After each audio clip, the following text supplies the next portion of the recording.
President Obama just coming off Air Force One. It touched down in Shanghai on a rainy night.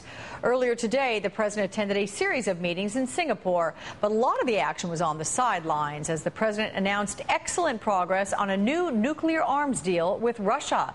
NBC's Mike Vaqueros in Washington at the White House at his post for us. So another good morning to you, Mike. Good morning, Alex. What did the president get accomplished with Medvedev?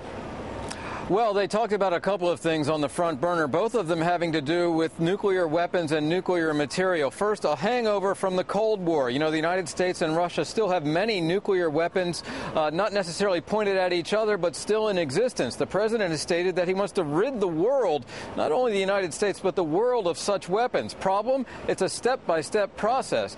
The START Treaty, you may remember an echo of the Cold War. This was a nuclear arms reduction treaty negotiated years ago. Well, the latest iteration of that is due to expire on December 5th.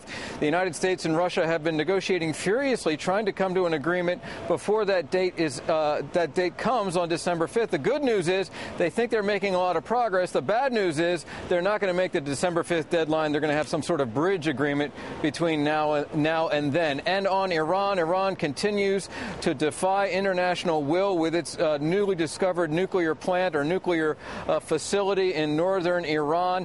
The United States and Russia talking about what possible sanctions might be on the table if Iran continues to refuse to cooperate or drag its feet on coming forward and doing something about the nuclear material that is generated there, Alex. Okay, and Mike, with the president having landed about 50 minutes or so ago in China and Shanghai there, what's the biggest goal that lies ahead for him? What does he really want to accomplish?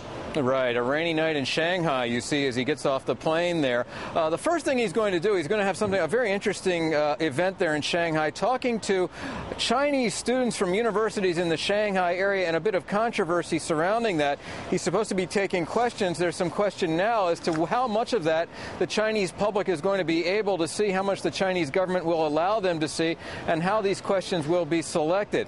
Obviously, China on the economic front, a rising power; on the political front, a rising power; on the military front, a rising power. Now America's, of course, largest debtor nation, along with Japan, holding a lot of American paper, as they say in financial circles. So economic issues and financial issues, political issues, military issues, they're all on the table on this high-stakes trip to China, Alex. Okay, Mike Vaqueros at the White House. Thanks, Mike.